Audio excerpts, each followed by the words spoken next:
Hey everybody on YouTube, this is inocentbabyz back in another video, and I love to do that little jump thing there in the beginning where you knife the window and you get into it at the same time, whereas you don't have to knife it and then wait for it to break and then go into it. It's much faster just to knife it and then just hit the button while you're doing it, and then it does it too. Look at these kids, free headshots, even though I don't really need headshots because this is Modern Warfare 2. And Modern Warfare 3 is coming out in a couple of days. A little segue that I didn't even plan to happen, but it's coming out in a couple of days. Go to the midnight release, so expect probably about 3 videos on Tuesday. I know I'm not gonna be the first one to upload on Tuesday. I know I'm not gonna be the last one to upload on Tuesday. I just think that putting some Modern Warfare 3 videos out there, trying to give some quick thoughts about it to you guys would be a good idea. And yeah, I don't know. And also, Modern Warfare 2, I've been playing that recently to get back into the Call of Duty thing, because I honestly, when I first... Okay, right there, I failed at doing the whole jumping thing, but that doesn't matter. Honestly, I haven't been too good at Call of Duty in the last couple of days, because or last couple of weeks I took a break, because you guys might have seen my other videos. I explained that as well. And now I'm doing this project for school, and it's it's like a how-to thing, so I'm doing how to be good at Call of Duty.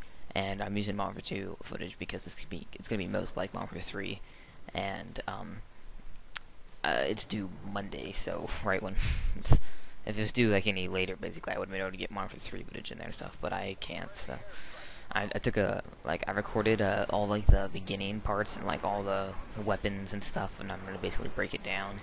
I'm not gonna show like each individual weapon and the stats, but I'm just gonna like be like primary weapons, and like these are some notable ones, like the FAMAS and M16 out of 3 bursts and stuff like that, and just point out interesting things about some of them.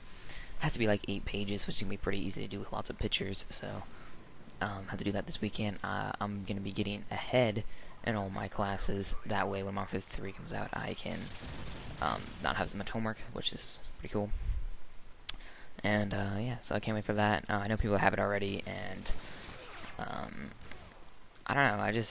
I think it's kind of dumb that big YouTubers get to get it early. Like, I don't know. I don't want to talk crap or anything like that, but I just feel like it's a little bit unfair, I guess, that they get it early, and it's most of like all the big ones basically. They're just like, yep, I have it, and they got it a couple days ago. But I just want to play for myself, and honestly, I'm not gonna watch any of their videos for tips really, because I can basically figure stuff out for myself, because I think I'm good enough a player. I've increasingly been getting better at Call of Duty from when I started playing it at COD 2. I don't like there wasn't KD tracking back then, but when I played let's see, COD 4, I had like a 1.8 KD, and then Modern Warfare 2 I had like a 2.1 KD, and then in Black Ops I had like a 3.5 until I changed to only using shotguns, and then it went down to I think 2.9 or around the 3.0 area KD, because that's the only way I could have fun in Black Ops. So I was using shotguns, so that's what I did. But honestly, I don't care about KD too much. I just think it's interesting how I improved like that, and I can kind of see it.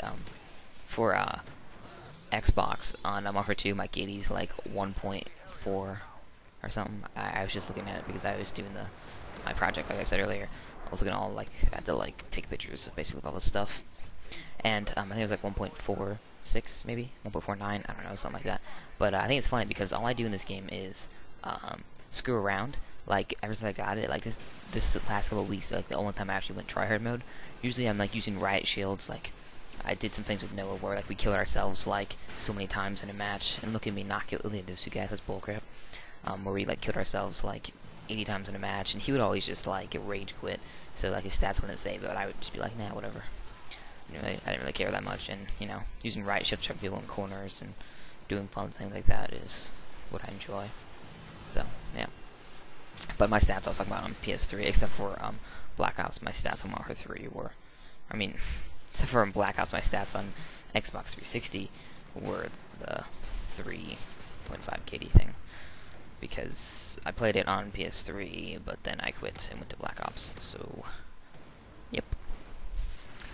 God damn, I mean, I quit and went to Xbox 360. I don't know why I keep saying I went to Black Ops. Freaking retarded, but whatever. And, I don't know, just kind of excited. This match is, what, a 33-4, I believe. Using a lot of the shotgun. I kind of want to use this Batch Level Mark 3 because it's going to be a primary. I want to see how good it is compared to other guns, but people, when I start posting videos, people are probably going to call me a noob right away because I'm going to use all the perks to make me invisible to radar, to helicopters, and all that stuff. And the reason I do that is because I don't think it's this class, but one of my classes is a UMP with Cold-Blooded, and I would always use that class, and I hate when people can see me on radar or something like that. I think it's a cheap way to find people. So that's why I do it. I'm going to do it Mark 3 too, and hopefully I can do well with that because there's no 7 power, so I won't be losing any perk, and this gameplay's over. So I'll see you guys later. Peace out.